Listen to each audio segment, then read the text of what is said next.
नमस्कार प्यारे विद्यार्थियों, आप सभी का स्वागत है हमारे digital platform in front studio के अंदर। साथियों, उम्मीद करता हूँ आपकी तैयारी बेहतर चल रही है और हमारे द्वारा जो प्रश्न करवाए जा रहे हैं वो आपकी तैयारी को और भी बेहतर बना रहे हैं। तो चलिए शुरू करते हैं आज की हमारी राजस्थान जीके की क्लास।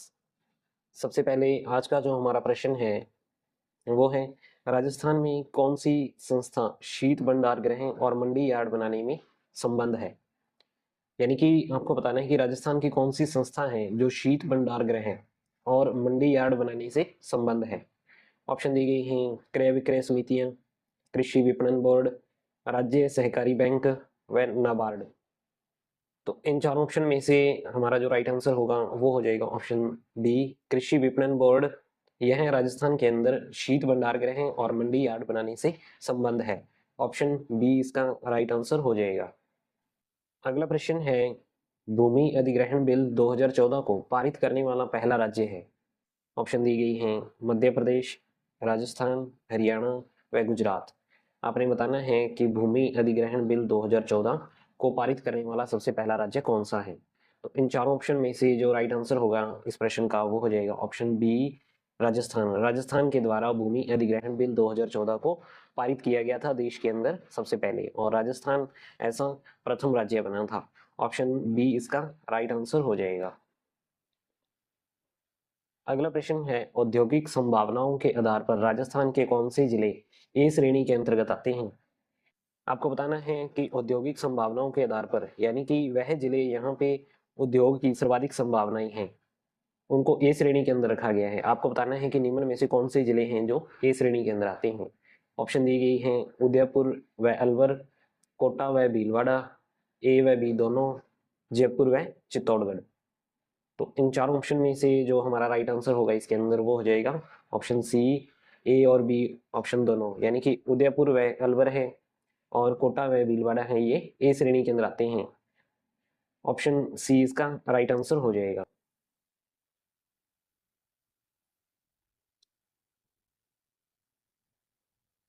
अगला प्रश्न है, राजस्थान की औद्योगिक राजधानी किसे कहा जाता है।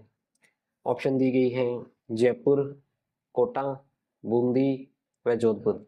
आपने बताना है कि राजस्थान की औद्योगिक राजधानी के नाम से किसे जाना जाता है। तो इस प्रश्न का हमारा जो राइट आंसर होगा वो हो जाएगा ऑप्शन बी, कोटा। कोटा जिले को राजस्थान की औद्योगिक राजधानी कहा जाता है। ऑप्शन बी इसका राइट आंसर हो जाएगा। अगला प्रश्न है, राजस्थान भारत में किस बहुमूल्य पत्थर के उत्पादन में एकाधिकार रखता है। ऑप्शन दी गई हैं, लाल पत्थर, तांबड़ा पत्थर, हरा संगमरमर पत्थर, गुलाबी संगमरमर पत्थर। आपको बताना है कि राजस्थान भारत के अंदर किस बहुमूल्य पत्थर के उत्पादन में एकाधिकार रखता है। तो इस प्रश्न का जो हमारा राइट आंसर होगा वो हो जाएगा ऑप्शन बी, तांबड़ा पत्थर। अगला प्रश्न है, राजस्थान में इंद्रप्रस्थ औद्योगिक क्षेत्र के रूप में स्थापित किया गया है। आपको बताना है कि राजस्थान में इंद्रप्रस्थ औद्योगिक क्षेत्र है वो कौन से जिले के अंदर स्थापित किया गया है। ऑप्शन दी गई है, जयपुर में, जोधपुर में, अलवर में व कोटा में। तो इस प्रश्न का साथियों जो हमारा राइट आंसर होगा वो हो जाएगा ऑप्शन डी, कोटा के अंदर राजस्थान में इंद्रप्रस्थ औद्योगिक क्षेत्र है वो स्थापित किया गया है। ऑप्शन डी इसका राइट आंसर हो जाएगा। अगला प्रश्न है, रिको ने 4 एग्रो फूड पार्क स्थापित किए हैं ताकि कृषिगत वस्तुओं के निर्यात को बढ़ावा दिया जा सके, कृषि में विनियोग संवर्धन का कार्य करें, कृषि आधारित उद्योगों को बढ़ावा देने के लिए, खाद्य भंडारण की सुविधाओं में वृद्धि करें। इन चारों ऑप्शन में से आपको बताना है कि रिको ने जो 4 एग्रो फूड पार्क स्थापित किए हैं वो किस लिए किए हैं, उसका उद्देश्य क्या है। तो इस प्रश्न का हमारा जो राइट आंसर होगा वो हो जाएगा ऑप्शन सी, कृषि आधारित उद्योगों को बढ़ावा देने के लिए रिको ने 4 एग्रो फूड पार्क है वो स्थापित किए हैं। ऑप्शन सी इसका राइट आंसर हो जाएगा। अगला प्रश्न है, शेयर बाजारों में सूचीबद्ध होने वाली राज्य की पहली सरकारी कंपनी है। आपने बताना है कि शेयर बाजारों में सूचीबद्ध होने वाली राज्य की पहली सरकारी कंपनी कौन सी है। ऑप्शन दी गई हैं, राजस्थान ऊर्जा विकास निगम लिमिटेड, राजस्थान राज्य विद्युत उत्पादन निगम लिमिटेड, ये दोनों व इनमें से कोई नहीं। तो इस प्रश्न का हमारा जो राइट आंसर होगा वो हो जाएगा ऑप्शन बी, राजस्थान राज्य विद्युत उत्पादन निगम लिमिटेड है यह राज्य की पहली सरकारी कंपनी है जो शेयर बाजारों में सूचीबद्ध हुई है। ऑप्शन बी इसका राइट आंसर हो जाएगा। अगला प्रश्न है, राजस्थान को बीमारू राज्यों की श्रेणी में क्यों रखा जाता है? ऑप्शन दी गई हैं, यहाँ प्रति व्यक्ति आय कम है, यहाँ जनसंख्या में गरीबी का अनुपात ऊंचा है, यहाँ लोग बीमार रहते हैं, यहाँ जनसंख्या संबंधी सूचकों जैसे जन्म दर, साक्षरता, शिशु मृत्यु दर आदि की दृष्टि से प्रतिकूल दशाएं पाई जाती हैं। अब इन चारों ऑप्शन में से आपको बताना है कि राजस्थान को बीमारू राज्यों की श्रेणी में क्यों रखा जाता है। तो इस प्रश्न का जो साथियों राइट आंसर होगा वो हो जाएगा ऑप्शन डी। यहाँ जनसंख्या संबंधी सूचकों जैसे जन्म दर, साक्षरता दर, शिशु मृत्यु दर आदि की दृष्टि से प्रतिकूल दशाएं पाई जाती हैं। ऑप्शन डी इसका राइट आंसर हो जाएगा।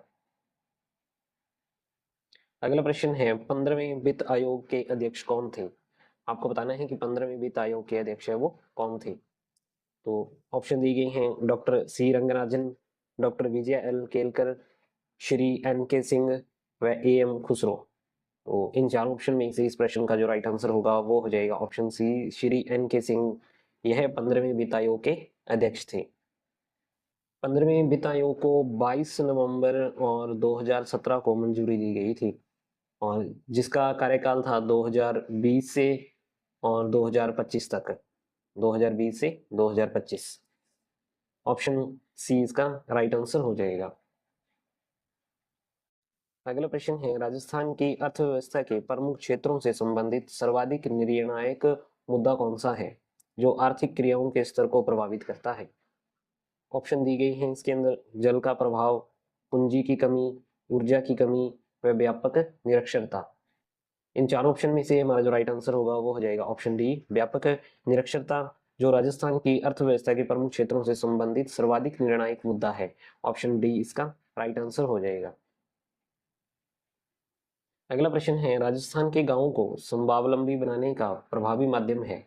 ऑप्शन दी गई हैं, ग्रामीणोन्मुखी आर्थिक योजनाओं का निर्माण, शहरीकरण का विस्तार, ग्रामीण शिक्षा का प्रसार व ग्रामीण बेरोजगारों को नगरों में नौकरी। आपको बताना है कि राजस्थान के अंदर जो गांव है उनको स्वावलंबी बनाने का प्रभावी माध्यम क्या हो सकता है। इन चारों ऑप्शन में से हमारा जो राइट आंसर होगा वो हो जाएगा ऑप्शन ए, ग्रामीणोन्मुखी आर्थिक योजनाओं का निर्माण करने से राजस्थान के गांव को स्वावलंबी बनाया जा सकता है। ऑप्शन ए इसका राइट आंसर हो जाएगा।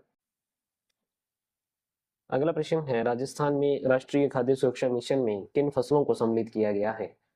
ऑप्शन दी गई हैं, गेहूं, दालों, मोटा अनाज और व्यापारिक फसलों को, केवल गेहूं एवं मोटे अनाज को, केवल गेहूं एवं दालों को व केवल गेहूं को। तो इन चार ऑप्शन में से जो राइट आंसर होगा इस प्रश्न का वो हो जाएगा ऑप्शन ए, राजस्थान के अंदर राष्ट्रीय खाद्य सुरक्षा मिशन में गेहूं, दालें, मोटा अनाज और व्यापारिक फसलों को शामिल किया गया है। ऑप्शन ए इसका राइट आंसर हो जाएगा। अगला प्रश्न है, राजस्थान में देश का लगभग प्रतिशत संगमरमर का उत्पादन होता है। ऑप्शन दी गई हैं, 90%, 80%, 70% और 60%। तो इस प्रश्न का जो राइट आंसर होगा वो हो जाएगा ऑप्शन ए, 90%। राजस्थान के अंदर देश का 90% संगमरमर है वो उत्पादन होता है। ऑप्शन ए इसका राइट आंसर हो जाएगा। अगला प्रश्न है, पर्यटन को उद्योग का दर्जा कब दिया गया?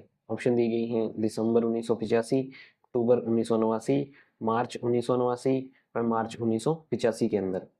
तो इस प्रश्न का जो राइट आंसर होगा वो हो जाएगा मार्च 1989 के अंदर पर्यटन को उद्योग का दर्जा दिया गया था। यह दर्जा यूनुस खान समिति की सिफारिश पर दिया गया था। राजस्थान को 9 सर्किट और 1 परिपथ के अंदर बांटा गया था। यह पर्यटन की दृष्टि से बांटा गया था और राजस्थान भारत का प्रथम राज्य है जिसने पर्यटन को उद्योग का दर्जा दिया था। ऑप्शन सी इसका राइट आंसर हो जाएगा।